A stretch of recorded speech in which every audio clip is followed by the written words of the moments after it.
주의 귀한 일을 체험하는 성도, 주의 귀한 일을 체험하는 성도라는 제목으로 말씀 전하겠습니다. 시편 9편은 형식적인 측면에서 감사시로 분류되고 있습니다. 극도의 고난 가운데서 구원받은 이 시인이 그의 구원의 경험에 대해서 노래로 전하고 있다는 것입니다. 1절 말씀해 보시면 내가 전심으로 여호와께 감사하며 주의 모든 귀한 일들을 전하리이다 라고 노래하고 있습니다. 시편 기자가 겪은 이 극도의 이 고난이 무엇인가에 대해서 13절, 14절에서 말씀하고 있는데 여호와여 내게 은혜를 베푸소서 나를 사망의 문에서 일으키시는 주여 나를 미워하는 자에게서 받는 나의 고통을 보소서 그리하시면 내가 주의 찬송을 다 전할 것이요 딸 시온의 문에서 주의 구원을 기뻐하리다 라고 말씀하고 있습니다. 여기 사망의 문이라는 이 말을 통해서 우리는 시편 기자가 겪었던 이 고통이 얼마나 극심하였는가를 짐작할 수가 있다는 것입니다.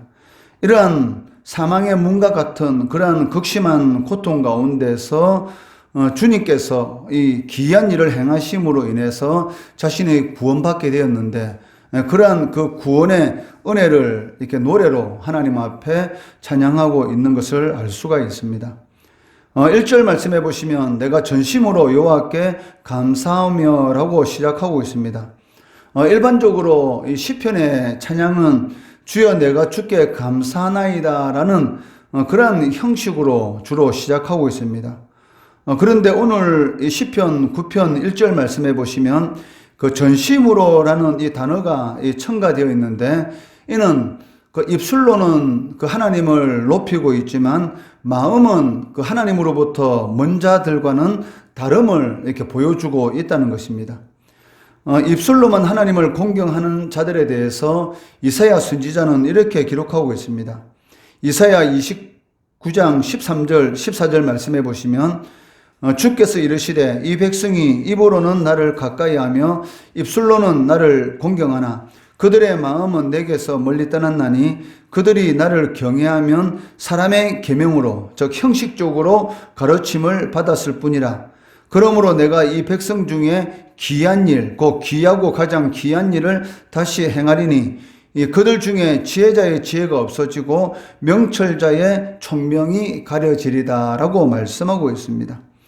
하나님께서는 전심으로 그 하나님께 감사하는 자들에게도 귀한 일을 행하시고 또 이사야 선지자가 선포한 대로 그 입술로만 하나님을 공경하는 즉 마음은 하나님과 전혀 상관이 없는 그러한 자들에게도 귀한 일을 행하신다라고 말씀하고 있습니다. 그렇지만 하나님께서는 똑같이 귀한 일을 행하시지만 그 귀한 일의 종류는 완전히 다르다라는 것을 알 수가 있습니다. 전심으로 하나님을 높이는 자에게는 하나님을 나타내 보이셔서 고난 가운데서 구원의 귀한 일을 행하시는 것이고 입술로만 하나님을 높이고 마음은 전혀 먼 자들에게는 그들의 이 지혜와 이 총명을 없어지게 하는 즉 어리석은 자의 삶을 살아가도록 하나님께서 귀한 일을 행하신다. 즉 심판의 귀한 일을 행하신다라고 말씀하고 있다는 것입니다. 그렇다면 그 오늘 이 본문에서 이 시편 기자가 말하는 그 1절 말씀에 주님의 귀한 일이 무엇인가? 거기에 대해서 이 3절에서 잘 나타내 보이고 있습니다. 3절 말씀해 보시면 내 원수들이 물러갈 때에 주 앞에서 넘어져 망함이니이다 라고 말씀하고 있다는 것입니다. 시편 기자는 대적들로부터 극심한 이 핍박을 받고 있었습니다. 그러나 주님께서는 그 일에 개입하심으로 인해서 시편 기자를 이렇게 구원하게 되었던 것입니다. 이를 4절 말씀에서는 주께서 나의 의와 송사를 변호하셨으며 보좌에 앉으사 의롭게 심판하셨나이다 라고 말씀하고 있다는 것입니다. 이는 그 시편 기자가 이 원수들로부터 승리를 거둘 수 있었던 것은 그 자신의 그 능력으로 인해서 그러한 이 승리가 일어난 것이 아니라 오직 그 어려우신 이 재판장이신 하나님께서 자신의 이런 극심한 이 고난 가운데 개입하심으로 인해서 가능하였다라는 것을 잘 보여주고 있습니다. 원문에는 이 4절 말씀이 왜냐하면으로 시작하고 있는데, 이는 그 3절 말씀에 원수들이 넘어져 망하게 된 이유가 바로 주께서 시편 기자의 삶 가운데 개입하셨기 때문이다라는 것을 잘 보여주고 있다는 것이죠. 이것은 오늘날 우리 성도들의 그 삶 가운데도 똑같습니다. 하나님께서 개입하는 그러한 신앙의 삶을 살아가느냐, 아니면 하나님께서 개입하시는데도 불구하고 오히려 이 총명과 지혜가 없어지는 그러한 어리석은 그러한 기이한 일을 우리가 겪게 되느냐, 이것은 우리가 전심으로 하나님을 사랑하고 하나님의 말씀에 순종하는 그러한 삶을 살아가느냐, 아니면 입으로는 하나님을 공경한다라고 말을 하면서도 그 실질적으로는 하나님을 공경하는 그러한 삶과는 전혀 상관이 없는 그러한 삶을 살아가느냐에 따라서 이 기이한 일이 전혀 다른 방향으로 나타날 수가 있다는 것입니다. 이어서 5절에서 이 8절 말씀을 보시면 그 2절에서 말씀한 이 지존하신 이 하나님, 즉 지극히 높으신 하나님이 어떤 분이신가를 자세히 묘사하고 있습니다. 하나님은 이방나라 성읍들 세계와 만민을 다스리는 분이시다라고 말씀하고 있습니다. 원수들로부터 핍박받는 시편 기자를 건지신 그 하나님은 그 열국들의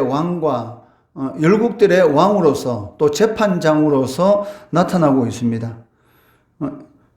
이러한 이 5절, 6절 이 말씀을 통해서 우리가 알 수 있는 것은 그 하나님께서 개입하시면, 즉 하나님께서 일어나시면 이 세상의 모든 나라들과 악인들의 운명에 큰 변화가 나타난다는 것을 볼 수가 있다는 것이죠. 그 악인들의 이름까지도 없어지는 그러한 철저한 이런 멸망이 나타나게 된다는 것입니다. 5절 6절 말씀해 보시면 이방 나라들을 책망하시고 악인을 멸하시며 그들의 이름을 영원히 지우셨나이다. 원수가 끊어져 영원히 멸망하였사오니 주께서 무너뜨린 성읍들을 기억할 수 없나이다 라고 말씀하고 있습니다. 악인들이 자신의 뜻대로 모든 일들이 진행되는 것처럼 기고만장하고 있지만 하나님께서 개입하게 되면 그 악인들의 이름이 영원히 이 땅 가운데서 지워지고, 그리고 사람들이 그 악인들을 기억하지 못하는 그럴 정도로 하나님의 철저한 심판이 일어나게 된다라고 말씀하고 있습니다. 이처럼 하나님께서는 그 하나님을 대적하는 이방 나라와 악인들의 그 존재 그 자체를 끝내 없애버리는, 멸망시키는 그 이유가 무엇입니까? 19절 20절에 보시면 그 이유가 나타나고 있는데, 여호와여 일어나사 인생으로 승리를 얻지 못하게 하시며 이방 나라들이 주 앞에서 심판을 받게 하소서. 여호와여 그들을 두렵게 하시며 이방 나라들이 자기는 인생뿐임을 알게 하소서라고 말씀하고 있습니다. 19절 20절 말씀해 보시면 그 인생이라는 단어가 이렇게 반복적으로 나오고 있는데, 이것은 그 인간이 얼마나 연약한 존재인지, 즉 죽을 수밖에 없는 인간의 이 존재의 이 본질에 대해서 말씀하고 있다는 것이죠. 그 하나님께서 인생을 두렵게 하시고 하나님을 대적하는 이방 나라들을 멸망시키는 그 이유가 무엇이냐면, 그들이 죽을 수밖에 없는 연약한 존재에 불과하다, 즉 하나님에 비해서 아무것도 아닌 그런 존재다라는 것을 깨닫도록 하기 위함이다라고 말씀하고 있습니다. 이사야 42장 8절 말씀해 보시면 나는 여호와이니 이는 내 이름이라. 나는 내 영광을 다른 자에게, 내 찬송을 우상에게 주지 아니하리라 라고 말씀하고 있습니다. 하나님께서는 당신이 받을 이 영광을 절대로 인간이 취하도록 허락하지 않으신다는 것이죠. 인간이 하나님께 돌려야 될 그 영광을 돌리지 않고 자신의 이름을 높이게 되면 반드시 하나님께서는 그러한 자를 심판하신다라고 말씀하고 있습니다. 이에 대해서 야고보서는 하나님이 교만한 자를 물리치시고 겸손한 자에게 은혜를 주신다라고 말씀하고 있다는 것이죠. 즉 인간이 하나님을 대적하고 교만이 행하면 행할수록 하나님께서는 그들의 존재가 어떤 존재인지, 즉 하나님에 비해서 그들이 어떤 존재인지, 즉 인간이 얼마나 연약한 존재인지를 반드시 알도록 하나님께서는 심판, 즉 개입하시는 그런 일들을 행하신다라고 말씀하고 계시다는 것입니다. 시편 기자는 하나님께서 버리지 아니하시고 온전히 보호하시는 자가 누구인가를 10절에서 말씀하고 있습니다. 10절 말씀해 보시면 여호와여 주의 이름을 아는 자는 주를 의지하오리니 이는 주를 찾는 자들을 버리지 아니하심이니이다 라고 말씀하고 있습니다. 여기에서 주의 이름을 아는 자, 주를 찾는 자는 주님을 의지하고 말씀을 따라 사는 자를 의미하고 있습니다.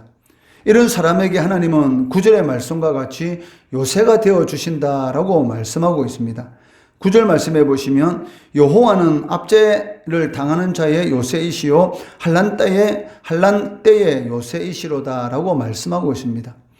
그러니까 하나님의 은혜를 누리고 이 세상 가운데에서 하나님께 주시는 그런 복을 누리고 하나님의 보호하심과 하나님의 도우심의 은혜를 누리는 자가 누구인가? 바로 주의 이름을 아는 자, 그 주를 찾는 자들에게 그러한 복을 주신다라고 말씀하고 있습니다. 여기 주의 이름을 아는 자, 주를 찾는 자들이 누굽니까? 바로 주님을 의지하고 그 말씀대로 사는 자들을 의미하고 있다는 것이죠. 비록 힘들고 어렵다 할지라도 하나님의 뜻을 잘 분별하고 그 말씀을 따라 살아가는 자에게 하나님께서는 요새가 되어주시고 환난 때에 구원자가 되어주신다. 즉 절대로 버리지 아니하신다라고 말씀하고 있습니다. 그렇기 때문에 어떠한 경우라도 주님을 찾는 그러한 자들이 되어야 한다는 것이죠. 즉 주님께 기도하고 주님의 말씀대로 주님의 뜻을 잘 분별해서 그대로 살아가는 자, 그러한 자들에게 주님께서는 이 복된 그런 귀한 그 일의 역사를 행하신다라고 말씀하고 계시다는 것입니다. 이러한 주의 귀한 일을 삶 가운데서 체험하시는 우리 성도들 되시기를 주의 이름으로 축원합니다.